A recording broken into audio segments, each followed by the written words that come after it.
In the theme of Father's Day, medical professionals, what's the best reaction you've seen from a dad during and/or after the birth of his child? Story 1. Dad here. My second child was born with bright, shiny red hair. Neither me nor her mom have red hair. There were about 10 or 15 assorted doctors, interns, nurses, etc. in the room. One of the interns sees the hair and immediately says, "So does red hair run in your family?" Every medical professional in the room sucks in a breath. They knew the dangers of asking such a question, probably from previous births.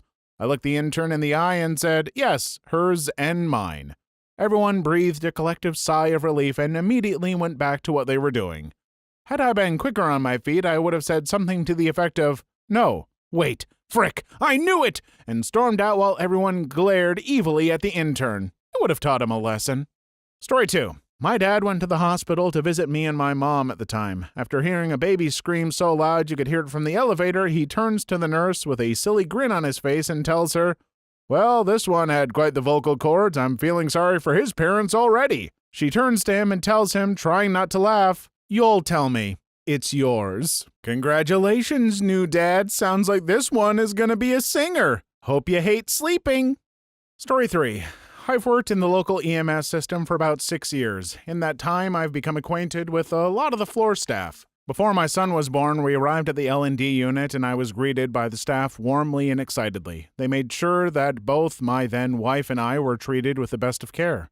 Fast forward to 40 hours later. She had been in labor for 36 of them. I had not slept at all in that time frame, nor have I eaten. I was too nervous to leave her side, worried that I would miss the birth of my first child. The moment arrives, she's crowning, I'm there holding her hand and being as comforting as I can when it hits me like a sack of bricks. Holy crap, you're about to have a kid. You, the irresponsible paramedic. You're about to be responsible for another human being. That played on repeat in my head. As my gorgeous son was delivered, the combination of exhaustion, stress, and hunger took me out. I remember the head nurse say, "Wow, he looks really pale. Oh crap." Then a whiteout and a thud. I woke up to ED staff, some of my fellow EMS crews, and L&D staff standing over me. To this day, I have not yet learnt that one, a 6'1", 300-pound ex-rugby player paramedic was knocked out by a newborn who was 21 inches long, weighing 7 pounds 11 ounces. I love that story. Story 4. I was born on Father's Day. Haha, funny story. My dad had got tennis rackets and tennis balls as a Father's Day gift, so he was playing with them in the basement, hitting balls against the wall when my mom went into labor. So she yelled at him from the top of the stairs that the baby was coming, and my dad said, "Okay, dear, I'll be down here playing tennis." She was livid. And thank you for the birthday wishes, not till the 20th, though. My mom went into labor late in the evening. My dad was asleep. He had to work early. She went in and said, "The baby is coming. Get up." He replied, "Calm down. It's fine. Go have a cold bath." So she had my grandma take her to the hospital. In my dad's defense, if he sleeps as heavily as me, he probably wasn't even awake for this. "Honey, I'm having a baby." "Just 5 more minutes." "We don't have 5 more minutes." "Okay, but I'm going to have to make some coffee." "We don't have time for coffee." "Okay, I'm going to call you an Uber. I'll meet you there. Good luck." Story 5. My dad decided to tell me all the gory details of my birth one day. I was a breech baby, so I came out butt first. My mom says it was appropriate because of my general attitude towards the world. Meh. Anyway, he said that he didn't really understand what he was seeing at first, just something ballooning out of my mom. And then, all of a sudden, a floppy little raw chicken leg came flying out, flapping all over the place.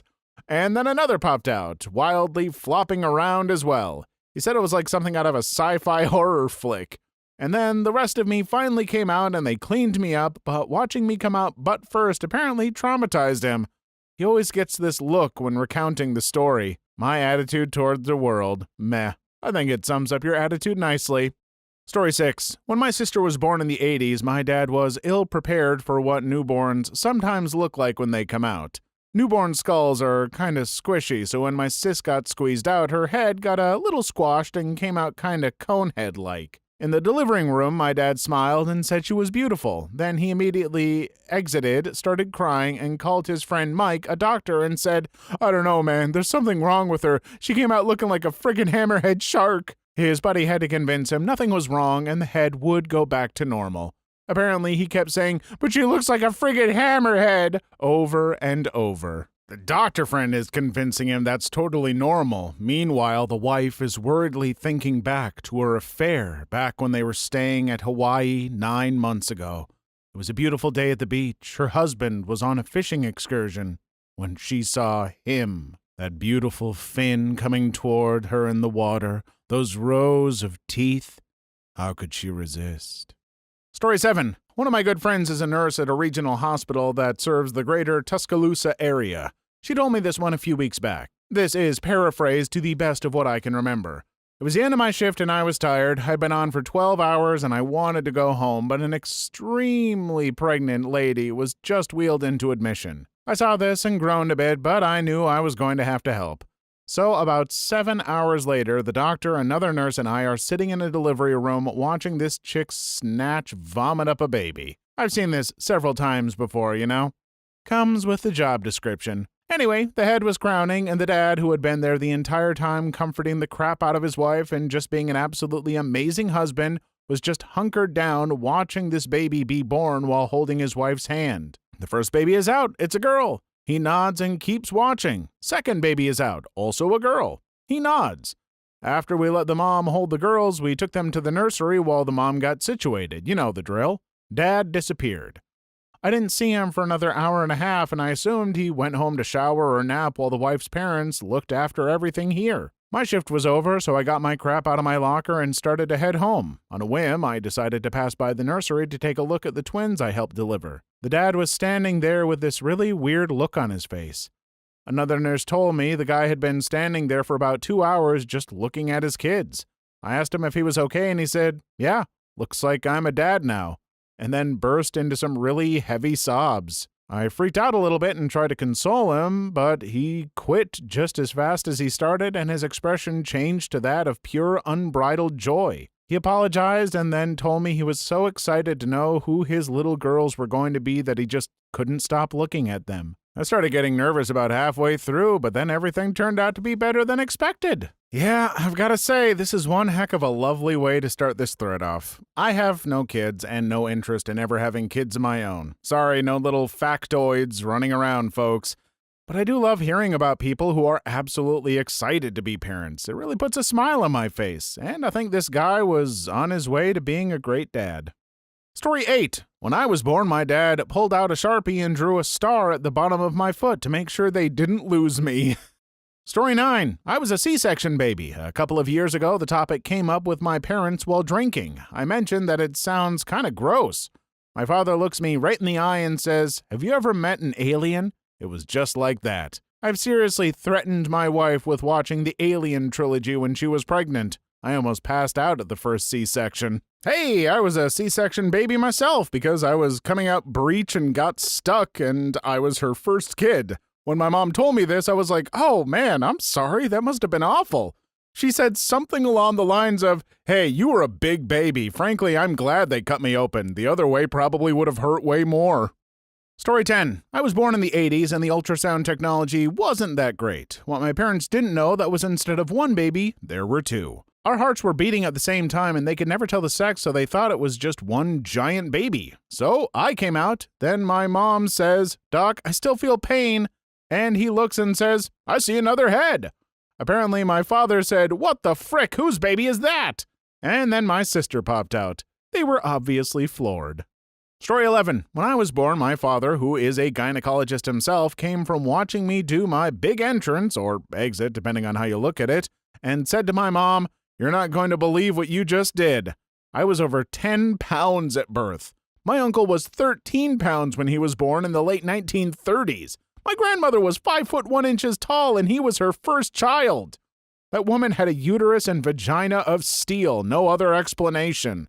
Apparently, she couldn't feel her legs properly for about 3 months after. Story 12. Okay, I'm an L&D nurse on duty in the middle of the night with no patients, so I'll do my best to serve up some tales. We had a lovely patient once who had had a string of losses. She could get about halfway and then miscarry.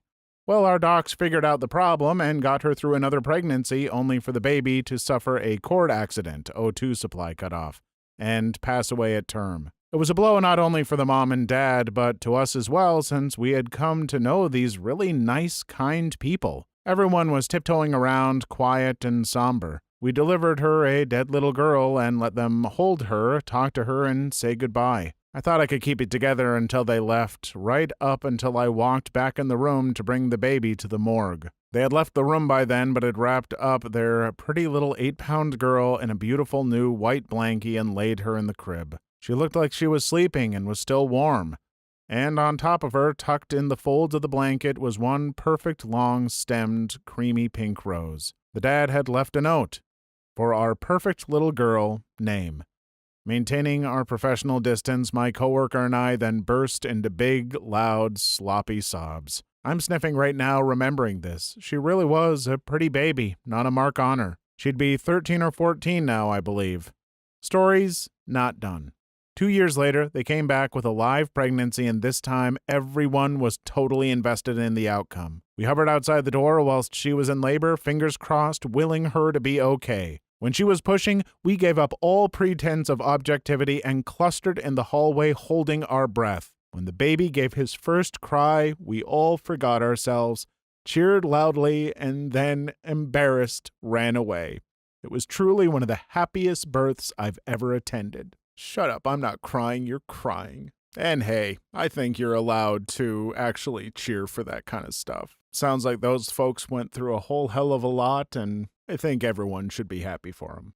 Story 13. A story comes to mind of a friend who, when his son was born, just started crying hysterically and hugged everyone. The doctor, nurses, he even ran out into the hallway and hugged people visiting other patients.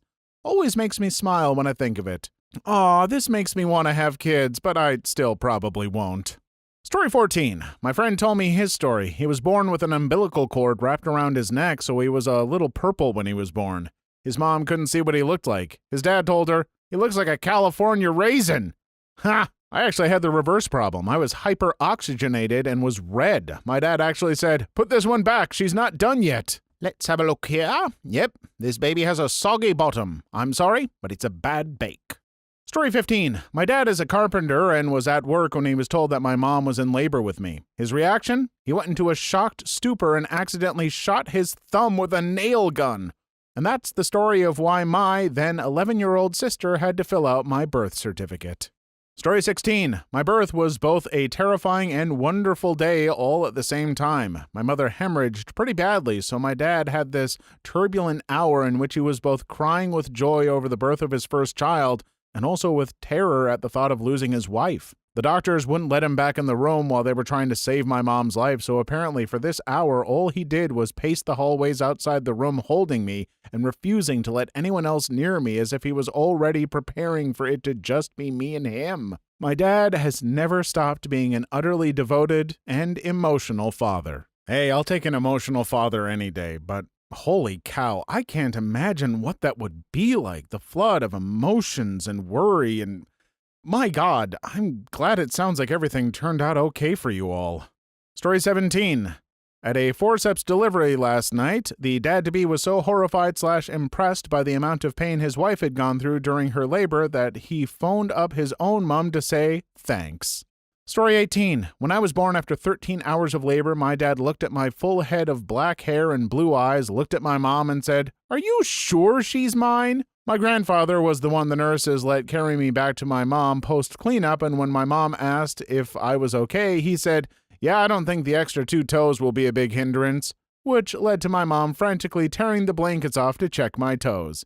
Basically, the men in my family are dongs. My dad honestly believed I had extra toes. He counted 5 times before my mother stepped in to correct him. Please leave your story in the comments. I would love to make a video on them in the future. Also, don't forget to like and subscribe.